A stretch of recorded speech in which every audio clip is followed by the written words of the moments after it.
Jacked Up Review Show. It's a Jacked Up Review Show. Jacked Up Review Show. It's a Jacked Up Review Show.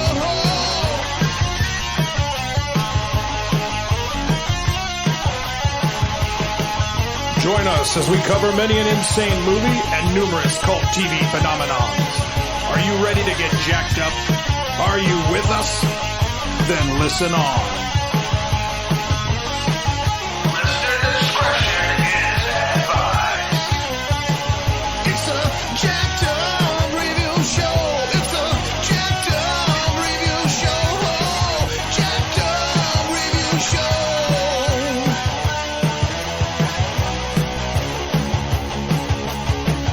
It's a Jacked Up Review Show. It's a Jacked Up Review Show. Jacked Up Review Show.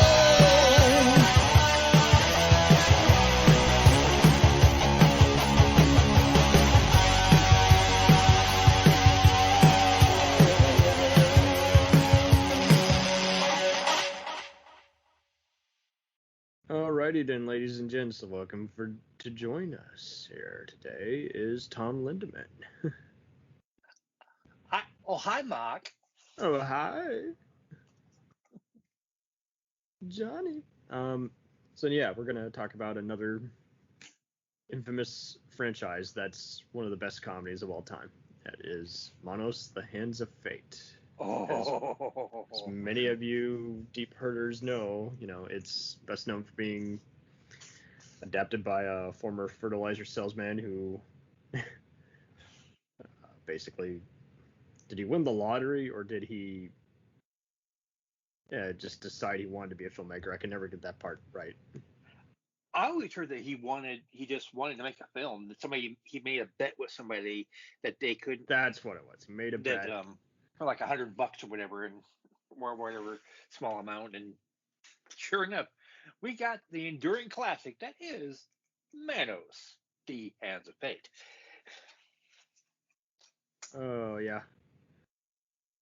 So basically, I don't even know why this is fucking rated R. It's hardly a gruesome movie, but apparently there's some bitch slapping that got cut from the TV edit that you saw on.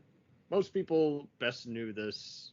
If it wasn't on antenna channels obscurely playing, it was best known for playing on Mystery Science Theater. And when people say, oh, they make good movies in Texas, I say, no, sir, they do not. Look at this one. This was made here in El Paso, and you can tell.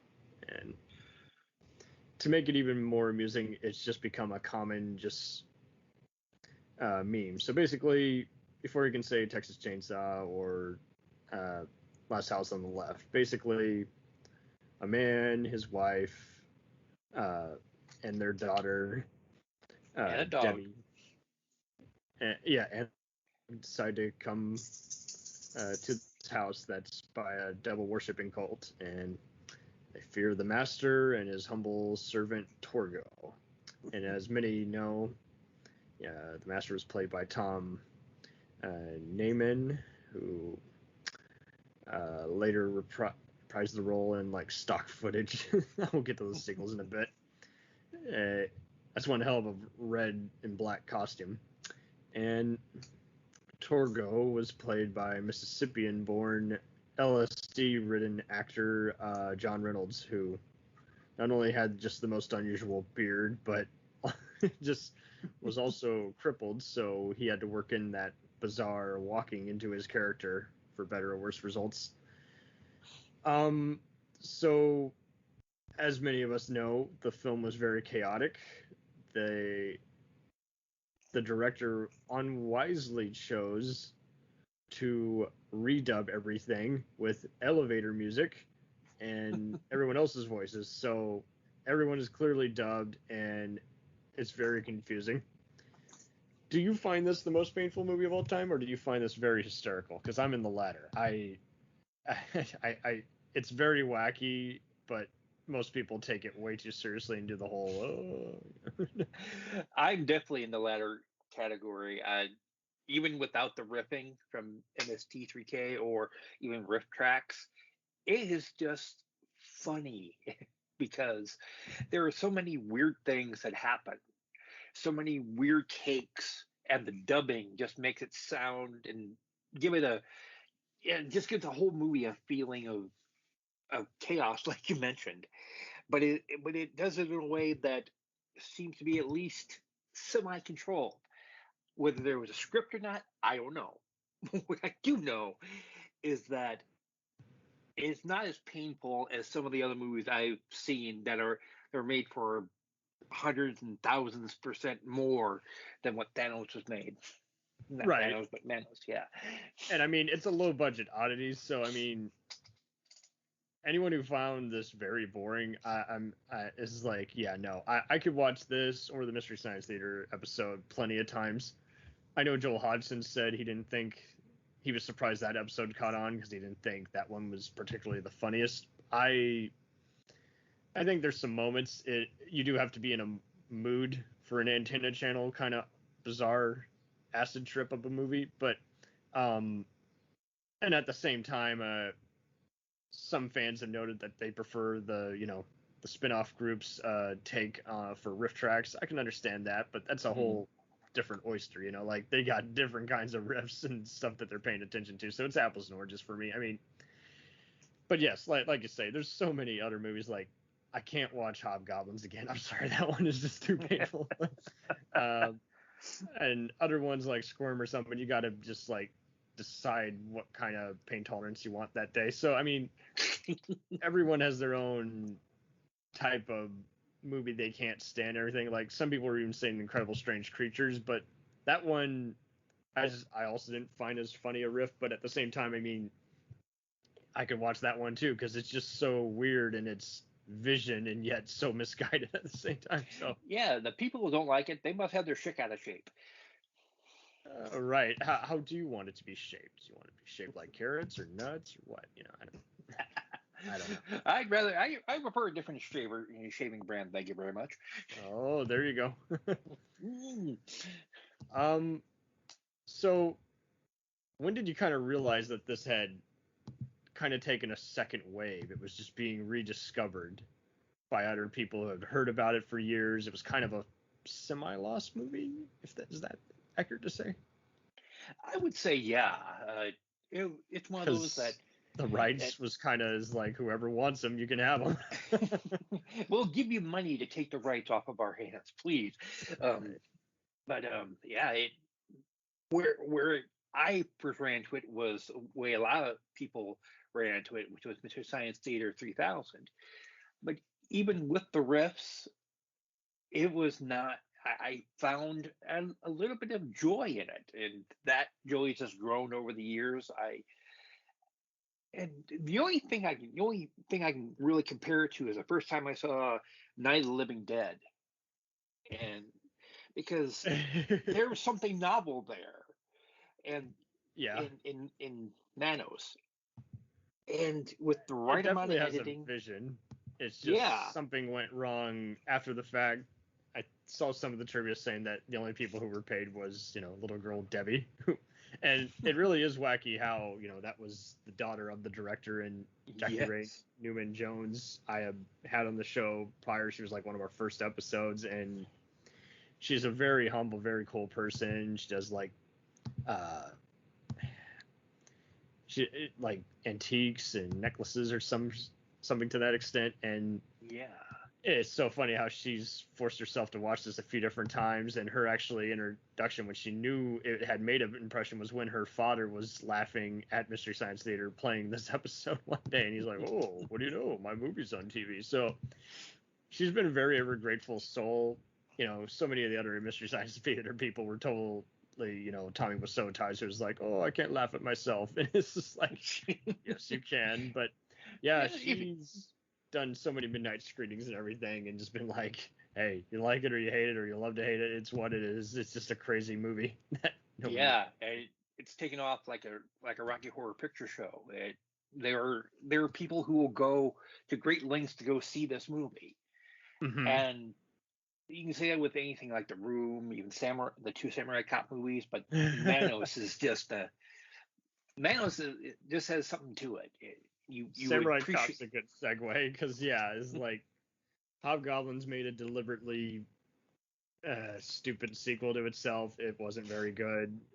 Samurai Cop 2 varied by person. Some people thought it was worse because it was in on the joke. I thought it was a lot of fun, especially with the outrageous cast they got. But I digress. I mean, there was some movies have even gone the way of the Asylum, whereas like the more self-aware they get, the more unbearable the Sharknadoes are. So it's just like, yeah, it really is a whole different meta kind of joking, whereas it's like some of them are funny because they're making fun of the overrated blockbusters, and some of them are just like even worse because it's like they don't have any time or money spent on them. So, and I mean, Birdemic did that, and either way, I found both funny just because it's just so incompetent. Yeah. But yeah, so Manos had many years later 2 sequels. One that was kind of way too serious and just out there, and kind of, I think Jackie even said she kind of disowned it. It's just like, I don't know what the hell they were thinking. It was even worse than the original. And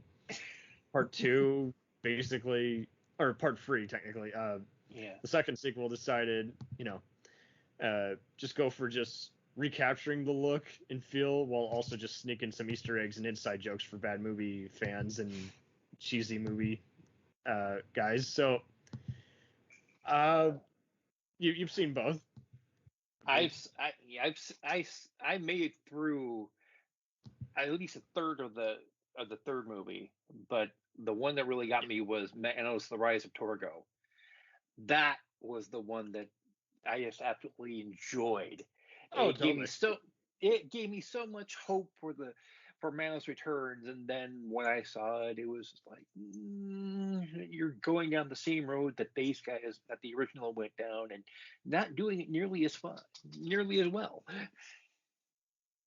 Yeah, they both had their pros and cons. It's just like Manos, right? So they were both released in 2018, which is so confusing to me because I could have sworn one of them came out in 2016 and 2017, and IMDb lists even a remake that's in development now. Oh my god, you're not going to get any better than this, guys.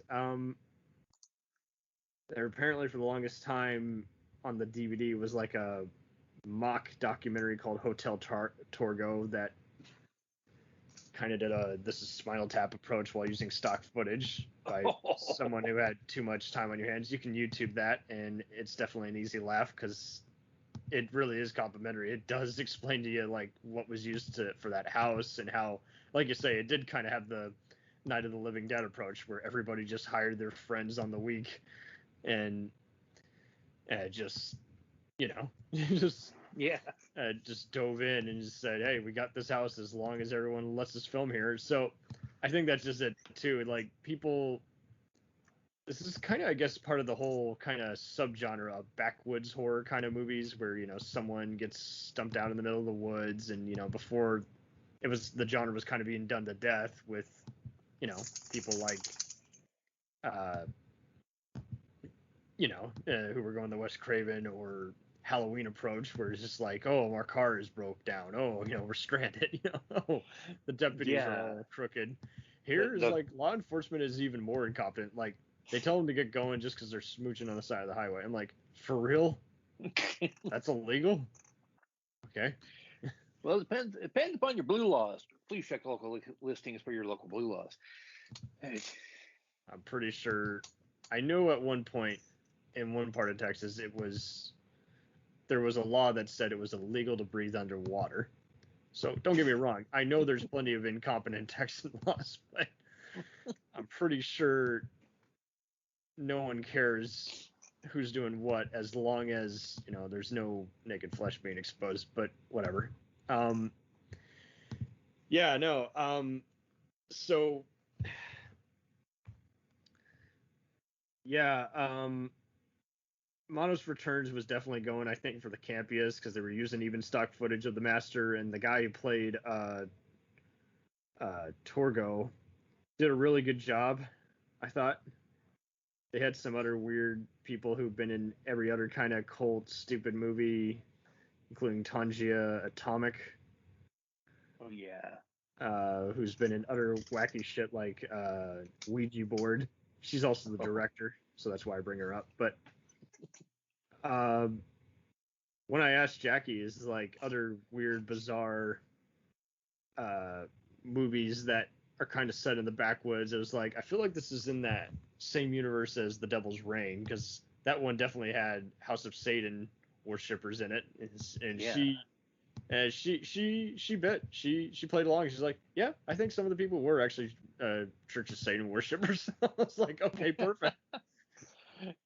And the Church of Satan is just so complicated because it only got even more further popularized because there used to be a televangelist who would expose it on certain local channels after midnight hours when advertisers stopped tuning in and everyone gave less of a shit. But then there was even celebrities who you would think are very smart and nice who became attracted to it because it was kind of, I guess, like Scientology or Christianity, where everyone thought they were doing cool stuff, and is like it was mixing in conspiracy stuff with, you gotta take down all the people who have wronged us. So it's just like, whoa, hold on. right. Yeah, this is what I signed up for. Oh, sign up for. Oh. One movie that it kind of works in the same genre that you were looking for is The Cabin in the Woods. That I think, the comedy horror film by yes, Josh Whedon. that I think works out. I mean, that's as close I think that we've gotten to recapturing the Manos feel without being a part of the actual series. Yeah, and a lot of people have even just mildly acknowledged it. There was someone who did like a computer game of Manos, and then they snuck in Easter eggs, like you could unlock a Tom Servo puppet from Mystery Science Theater or a hobgoblin. It definitely is one of those, just looking at the bizarre wardrobes and everything, is like, yeah, someone somewhere could definitely do something fun with this. Absolutely. And I don't mind watching it. I could watch it and just be unaffected by it compared to other ones which just go on way too long or just have this isn't one of those where it's an undeveloped movie, but not the kind that just like someone didn't have an idea in mind. It's more just like because of how it's made, that just was a turnoff for so many people and they just couldn't get through it, or they just ended up guffawing. I know Jackie definitely said that at the many screenings she's been to, there's always someone just guffawing just loudly and abruptly in the audience, and she's never been at any event where someone just took it too seriously or said, oh no guys, I like this movie. It's like, no, everyone pretty much knows what they signed up for. It's a weird drive-in. It's one of those things that's like the second or third feature of a drive-in movie. Oh, totally. And that's part of the charm of it. It does harken back to a simpler time. Weirder, I grant you, but still a simpler time. Mm-hmm. And I mean, surely by now everyone knows what they're in for, You would hope so, but even with the neophytes, the people who have not experienced Manos in its full glory, I would like to think that they'd find something out of it, or at the very least that they would take some amount of joy out of the simplicity of it all. Mm-hmm. Or just even find something that's not there and makes people want to research it more. Like, wait, what? These people are all hand models? Right. They're all mannequins walking about and about to melt. Wait a minute. Gives me an idea. Manos plus mannequin equals Manoskin. Oh, okay. And I think we can get Kim Cattrall back on it. Oh, there you go. Not like she's doing anything in hiring quality. So. Oh yeah. More or less, it does seem kind of funny how it's like with these sequels, essentially, they were both just kind of just people who just wanted to just kind of launch their careers, or as well as just had a sense of humor about making goofy movies. Yeah, Rise of Torgo definitely had a bigger look, but the guy playing the master had just the weirdest makeup. You can even see it on IMDb, and it's like Mono's Return is just kind of, it was just mercifully just shorter, and just, yeah, I think that's just it. It's like the Rise of Torgo just kind of just kept going on and on, but it had good Foley and music. I will give it that. Yeah, and I have to say that even though it was longer, I found it to be more enjoyable. When I sat down to watch it, I laughed the entire way through. There's not a point where I said, "This is getting boring. Is there something else I can do?" You pretty It much had me know what look- you signed up for with weird visions and everything, so you know they're going to expand it however they want. And Torgo's backstory, I it was interesting. I can't put my finger on why, but it was engaging. It was interesting. It drew me in, and I stuck with it for the full movie. I think it's just because there is something bizarre, and it's not of the morbid, unusual kind. It's just kind of more just like, well, okay, so someone is just gonna, do something with this and be outrageous. But I think it's also just kind of interesting how, just for better or worse, it's kind of, I'm gonna say it this way. I think you could definitely say that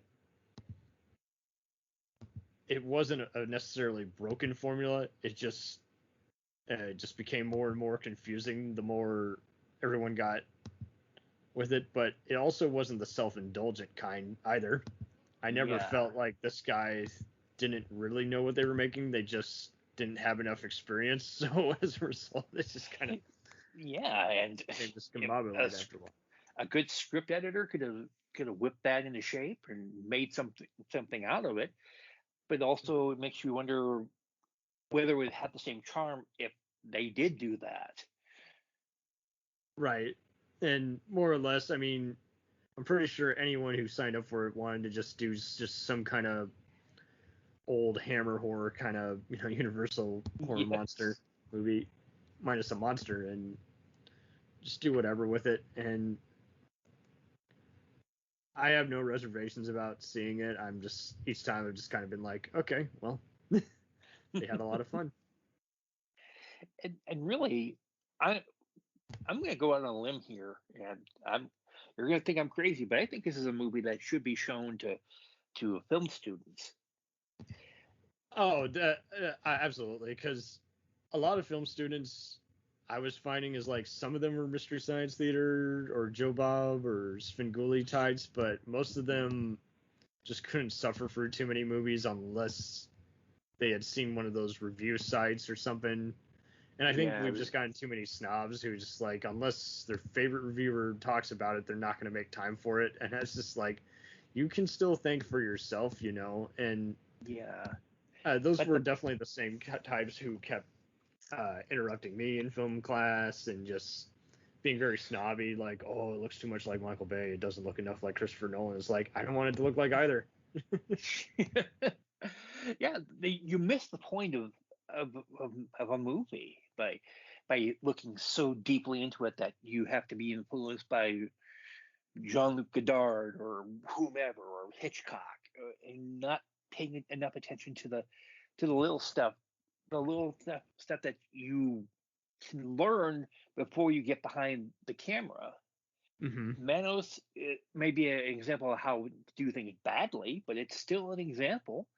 And even a trained eye can see some of the things. Well, I could have done this better, or maybe if you would have done this. And take it to the other extreme when you have Kevin Smith when he was working on Clerks. That's another one I would love to see being taught in film school, if they don't do it already, because Manos and Clerks work on the same basic principle. It's just a guy with a vision doing as much as he can, with as little resources as possible and getting something out of the people that you see on the film. Yeah, I had a really snobby bunch of teachers, even people who got opinionated over what they should or should not show. Like, it got even to the point where they were basically all they were in agreement was, don't show Tarantino. He's just a B movie guy who improvises stuff and has a loose story. And Star Wars, don't do show Star Wars. That's just effects, regardless of which one you like or hate. And that just got to where it's like, okay, I think you're being a little over subjective. Why don't you? Because they were showing us plenty of pretentious stuff I had never liked, but they also still, I will, to their credit, they did show a lot of French New Wave stuff. But then when I looked at their like 1,000 best movies of all time list, that's where it got really subjective. And it's like, okay, Yeah. I'm pretty sure some people do or don't like Big Lebowski, or I don't know. It got very just like, are you basing this on having seen it 100 times or because it's on the IMDb top 250? What is... Yeah, Just do it. how you come into this conclusion? I'll bet you any number of those people who said don't watch Star Wars, I bet you at least a couple of them are Kurosawa film fans, love the Seven Samurai. Oh, most of them definitely were. And then there were just so many people who's just like, with some of them were just gonna get bored regardless, just because they're very reserved and picky. But there were other people is like they would be like, I don't know what it's about. And it's like, it would help if we actually had a dialogue about what this movie is about and justified our reasoning for liking or hate it. And instead, it just became just, you gotta suffer through the whole 3 hours, and it's like, I got shit to do. Exactly. This may be a bad rule of thumb, but I'm a simple man. If you can tell me the plot of a movie within a sentence or two, I can make my judgment based upon that, because even if it's a bad movie or a bad explanation, is there something there that I say, okay, I'm not sure about it, but I want to look at it. I want to see it. And from there, I will base my opinions. But if you have to go into such detail that you're losing purpose of the film itself, that's when you start running into problems. That's when you start sniffing your own farts and thinking it smells like a bouquet. Exactly. And I mean, when it gets to just, we all, love this movie but don't know what makes it good, I think we're at an even worse place, because nowadays this would be the kind of shit that would be made by A24 or Blumhouse, and people would just be saying, I don't know, it's weird, but I kind of like it, and others would be just like, fuck this movie. So, and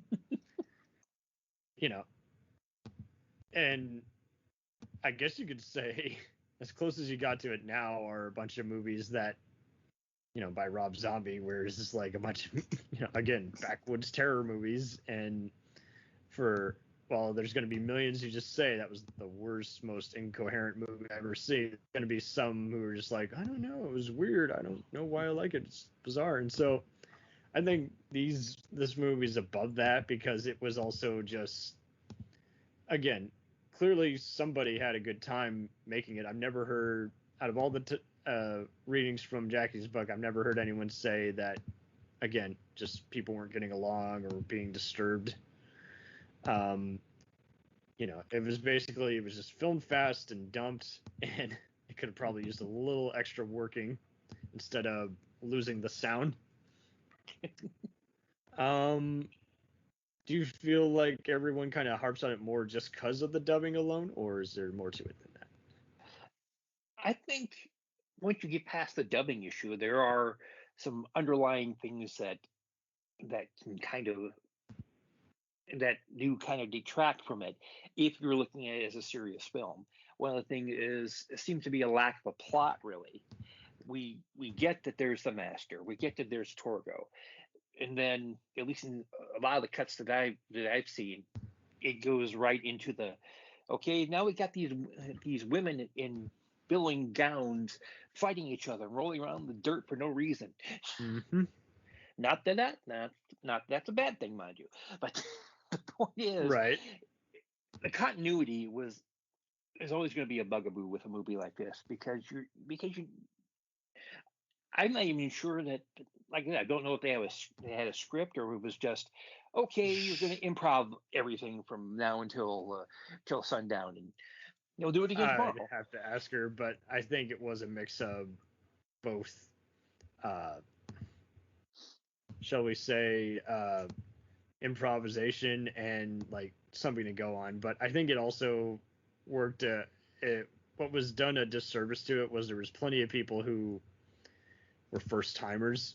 They're just local theater community people, so they definitely didn't have the discipline of knowing where to be staged in the action. There are plenty of times where Torgo, is both kind of menacing in his look, but he also you can tell that the actor is either it's a mixture of his actual stumbling around and the camera's still rolling, or he doesn't know where to actually be in the scene. So Yeah.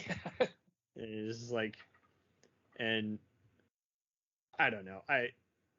Worst movie of all time, hardly. It's just a wacky cult film that's just very confused and silly. Exactly.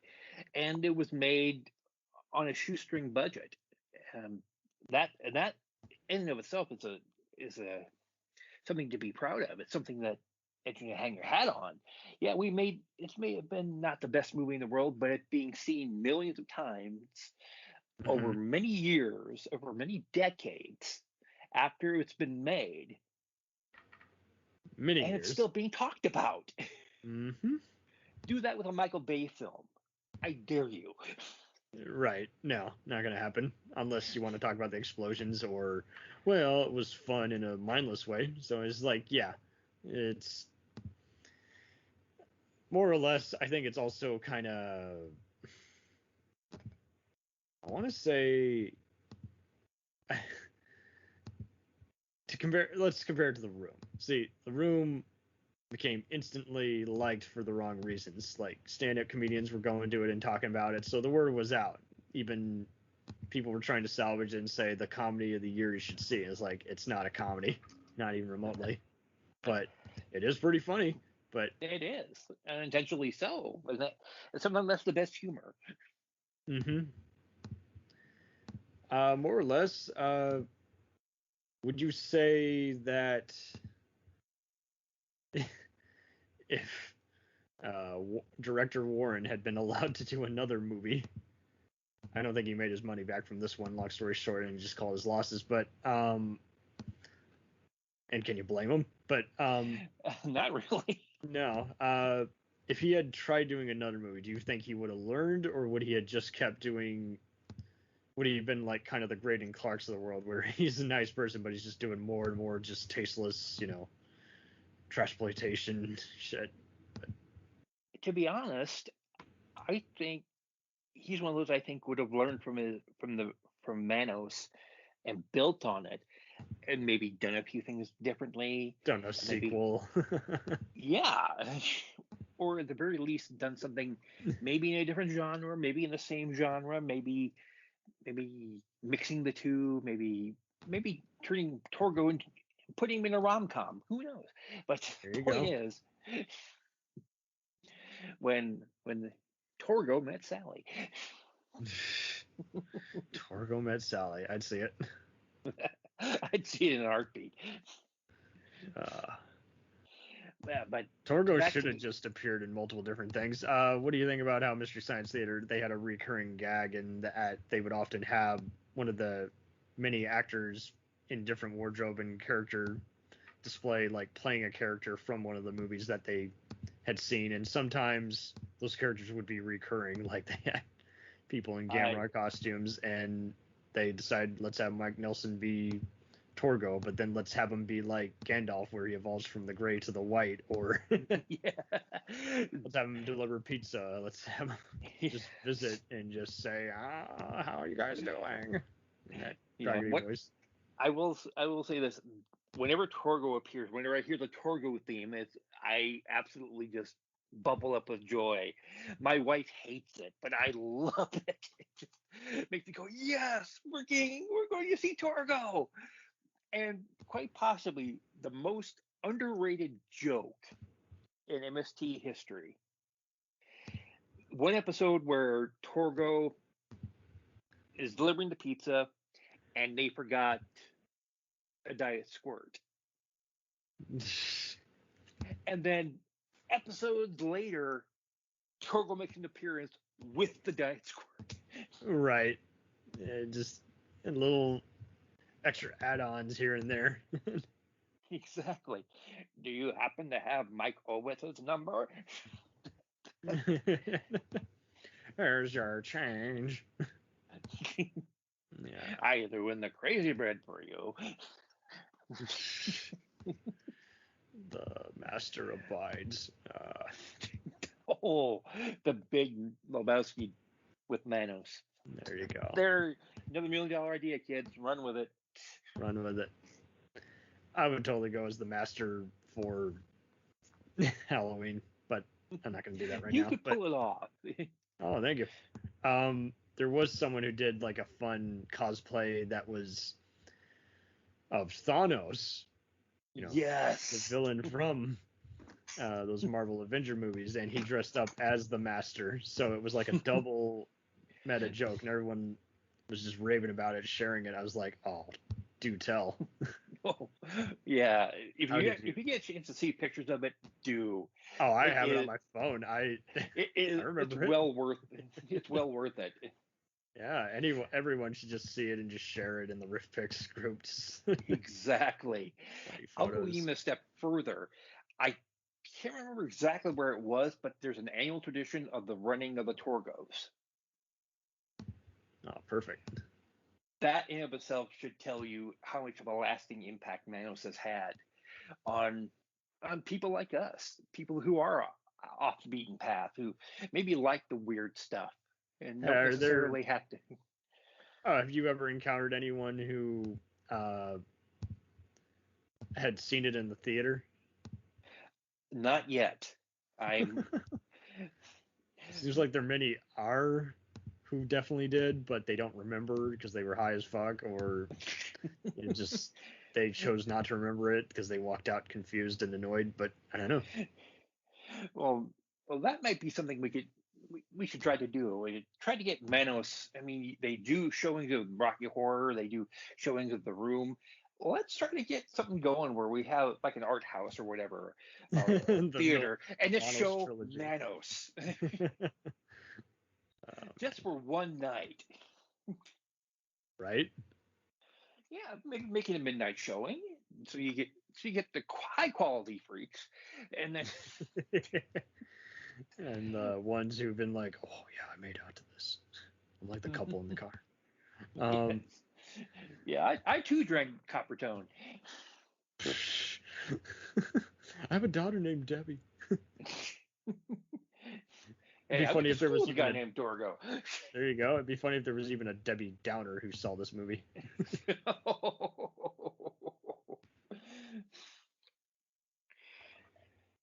Oh yeah, but yeah, it just to use a highfalutin term, Manos has captured the zeitgeist of a section of culture that has come into its own within the last decade or two. The people who are a little bit who are a little bit more book smart, people who maybe play Dungeons and Dragons on weekends, or who collect comic books, or just like really weird movies. Right? Like they have made it their life's work to just find wacky stuff every weekend on their day off. Yeah, I mean, and that's the kind of stuff that really should be driving entertainment in general. You have people who truly enjoy what they enjoy and are not afraid to show it. I'll grant you that for a lot of years, people like us were sort of on the outside looking in. Then all of a sudden, the script flipped, and now it's us who are making the big decisions. Like, yeah, let's go ahead and make another superhero movie, or let's do another big fantasy movie, and instead of looking, let's do another variation of Pride and Prejudice. Mm-hmm. Except we throw in zombies. Right? Zombies. Yeah, it would be interesting to see Manos transformed as a zombie or alien invasion movie. What if you had Trumpy from lot of people out Okay. there. Oh, now you're getting there. And use the same kind of soundtrack. Yeah. Yeah, I think we get Gary Sandy to play that one guy. There you go. It stinks. Good. Oh, He's the best. he's the best. Oh man. Well, thank you for joining me. This was a very wacky thing that we recorded Hey. about a month before Halloween. Hey, I thoroughly enjoy it, and I always like coming on here. And if you're looking for another really bad movie to try to find, there's actually one called Fatal Deviation that I ran across again today. Fatal Put it this way, it's an Irish kung fu movie. Fatal Deviation. I'm looking it up now. Is it as goofy as the Howling sequels? Oh, I think it goes even beyond that. If you thought Manos ran on a shoestring budget, Oh my god. I have heard of this one.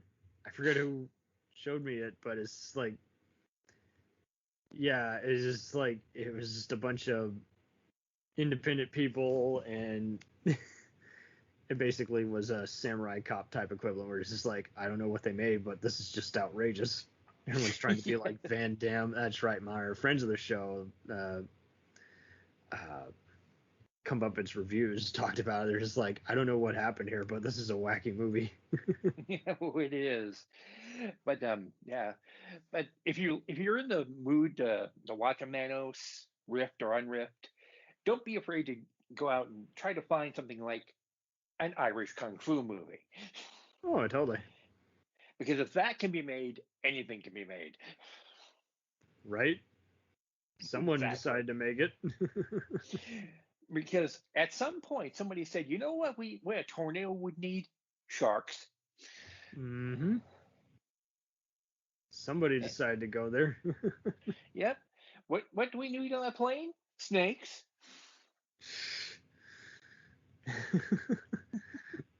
Oh man. You can Yeah, only do so many different combinations of various movies. Well, just don't be afraid to be weird. And I think that's the lesson we can all learn from Manos.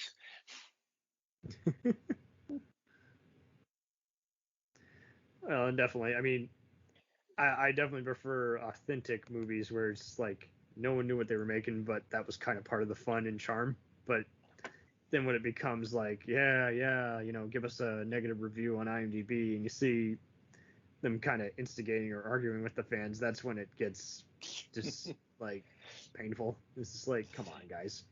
Yeah, that's where you have to be able to draw the line. If you are self-aware, but then you take it to an extreme and you're mugging for the camera, that's when it starts to lose its charm. Mhm. Manos was made simply. It was made horribly, but it produced something that is magical in its own way. Mm-hmm. Definitely.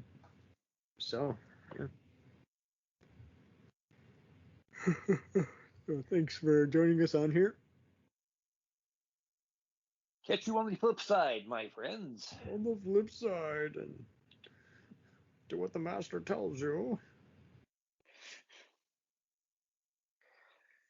And remember, kids, it's okay to be weird. Yes. More weird, please. We'll return after these messages. Hey, feeling down? Feeling low? Not enough podcasts about movies in your life? Why not try They must be destroyed on sight. the new Podcast Cure-All? Sure to get you right with the world and on a path to better living.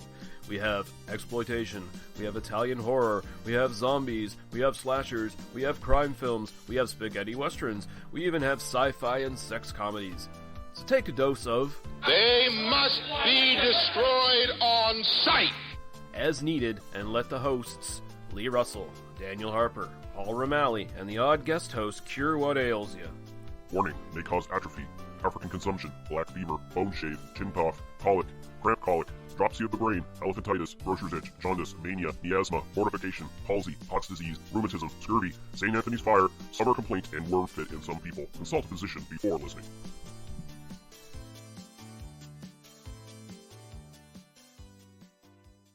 Hey, I heard you like movies. I heard you like to hustle. I heard you like podcasts. Well, guess what? There's a podcast for you out there called The Home Video Hustle. Damn right. Every Friday, we talk about whatever movie PJ picks out the bag. What does that mean? Every Wednesday on our YouTube page, I put a bunch of movies in a bag, and PJ picks one out at random. And then we just watch it. We talk about it for maybe like an hour, hour and a half, 2 hours, whatever we feel like doing, wherever the conversation leads us. But do we actually talk about the movie? Most of the time. Tangents galore. Yes. So believe me, we may be a movie podcast, but it's not always about movies. We might talk about video games, music. Yeah, that's the big one, music. Sometimes we might get a little bit of politicalness in there. Yes. Sometimes we may just, we know what we like to do. We like to tell stories, PJ. Yes. I am the master storyteller of the podcast realm. Undefeated. So if you like to hear about movies, video games, whatever foolishness comes to our mind, the most random stuff you can think of, check out the Home Video Hustle. You can find us on the Stitchers, the Google Play, Apple Podcasts, what else? Podbean, what else? Podcast Addict, goddamn, all that. Ain't no reason you can't get your hustle on. We everywhere, worldwide, baby. Hustle, motherfucking hustle. Hey, we can't cuss in the promo, PJ. We gotta be family friendly. There may be podcasts out there that don't want his hair to say all that good fun stuff. Well, you. Don't run the listeners away, PJ. I'm sorry. But this is going kind of long. Yes. So we'll end this and say, hey, check out the Home Video Hustle every Friday on all the various podcast outlets. Peace. Peace.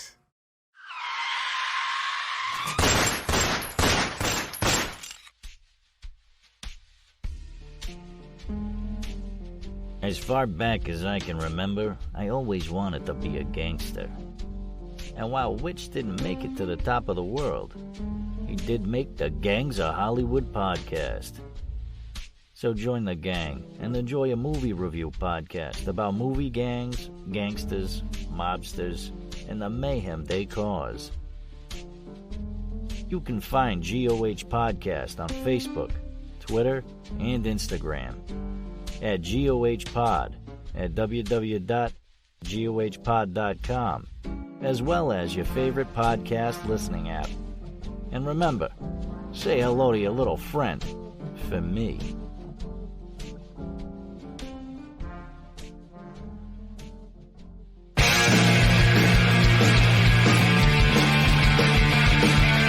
If you take two old punk rockers who are past their prime, put them in front of a movie screen and give them a podcast, what do you get? Cinema Punks. Cinepunks. It's the mixtape of movies.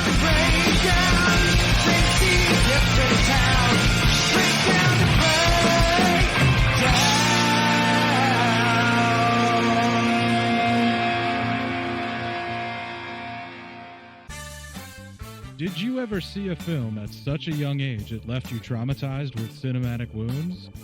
Necrophilia.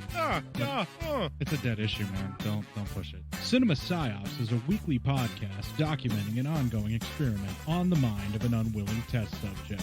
No one should have to watch this movie. Oh, no one should have to watch this? No one should have to watch this movie. Surprisingly, it's not a topic that a lot of people really want to tackle. I'm shocked, prudes. I know, really. Right? It's the next sexual frontier that no one wants to explore. I am, in the most sincerest of senses, disappointed in you. It takes a powerful goddess like Connie, jam her arm down the monster's throat and kill it. Oh, I'm still tripping out over that. Even as a kid, I was like, I gotta find a girl like that. Every week, I get a new look of disappointment that I never thought I could get out of her. Unimaginable. At 12 years old, you should not be watching this movie. Obviously. At 13, you should not be. 14, you shouldn't be. I'm not entirely sure even 17-year-olds should be watching this. Just because you're offended by something doesn't mean that you have the right to demand that it doesn't exist. Watching this film again, I had all of this like little nerd glee with everything that kept little popping history up. doll popping up absolutely. at you. So I totally loved this film. Hey, I know why you couldn't see that. It's because your brain's warped from watching this shit at 12 years old. Yeah, this is a rough movie. I told you ahead of time when we were getting ready to do it that it was How going to be a did you rough watch one. this shit at 12? Because physical wounds heal, cinematic ones don't. Listen to Cinema Psyops.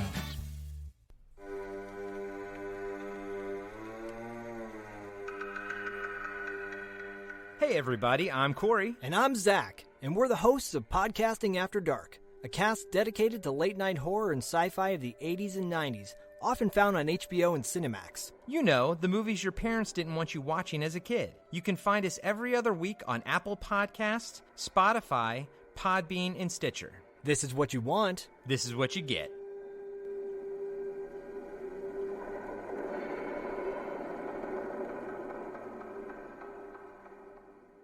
It's time, let's check our cue, baby. Pair it with a couple brews, baby. We love good movies. We love the bad ones too. So we watch them all and pass their lessons on to you. Oh yeah.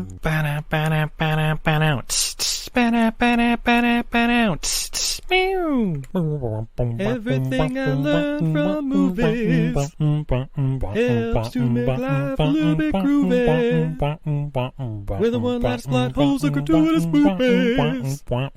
It's time to get busy with your friend Steve and Izzy at eilfm.podbean.com. Welcome to Who Was She podcast. I am your host, Tara Jabari.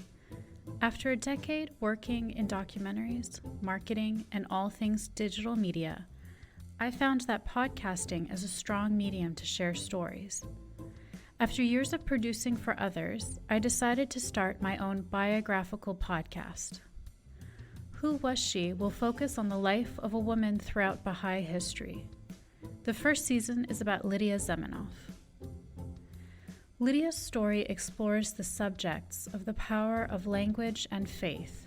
Her father invented the universal language Esperanto, and she came from a Jewish family and became a Baha'i. She grew up during World War I and was killed during World War II in a concentration camp, despite heroic efforts to save her life. How can one person's life intersect with so many others, connect across borders, and inspire a biography which inspired this podcast? Over the next few weeks, I will share her story with you and the lives that were most affected by her and those who affected her life as well. They include her father, Ludwig Zamenhof, her spiritual mother, American journalist Martha Root, and the Baha'i German soldier Fritz Mako, who worked for the resistance undercover while having to serve the Nazi Party. I want to thank the author Wendy Heller and George Ronald Publishing for their blessing to let me use Heller's biography, Lydia, The Life of Lydia Zamenhof, Daughter of Esperanto, as a main and instrumental resource for this podcast. So please subscribe and learn about this amazing woman who traveled through 3 continents in an effort to bring unity through the power of language. You can also find more information on our Instagram, Facebook, and Pinterest at Who Was She Podcast. Music was composed and performed by Sam Red. I am your host, Tara Jabari. Join us next time as we begin our journey about Lydia Zamenhof.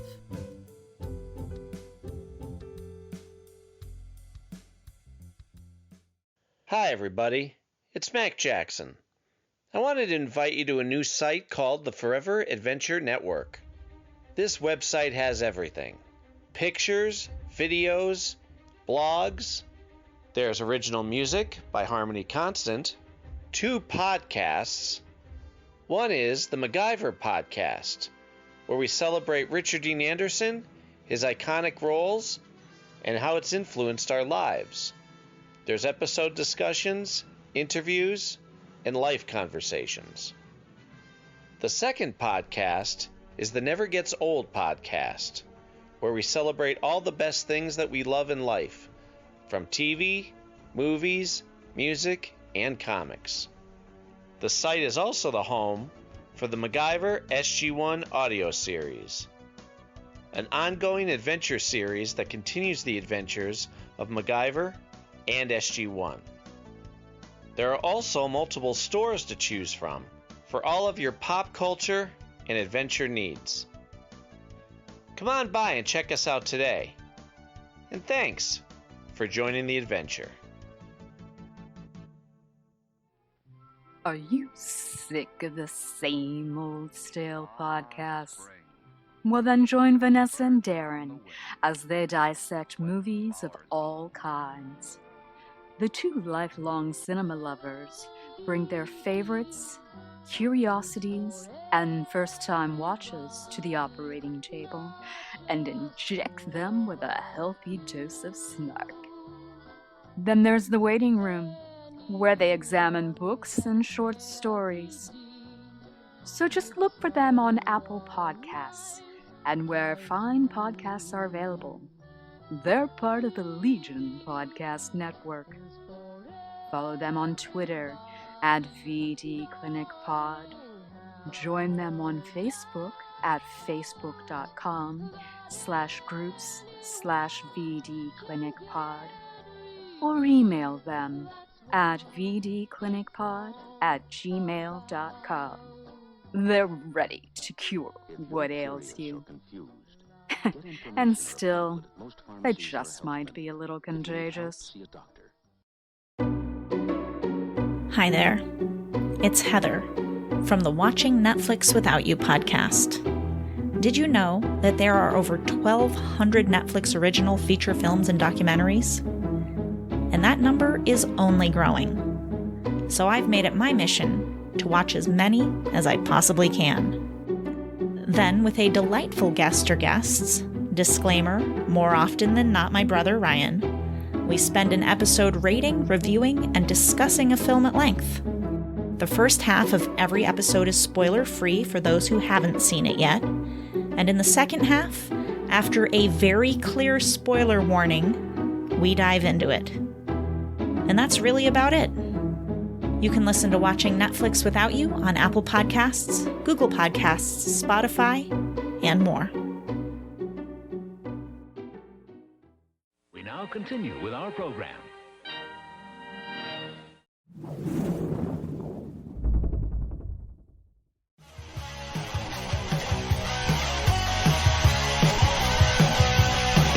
Follow us on the web on Facebook, Twitter, and Instagram. The podcast is available on Podbean, Spotify, iHeartRadio, Anchor, Apple, and anywhere else podcasts are available. Feel free to review our show and leave comments on any of those sites. Thanks a million for listening. It's a jacked up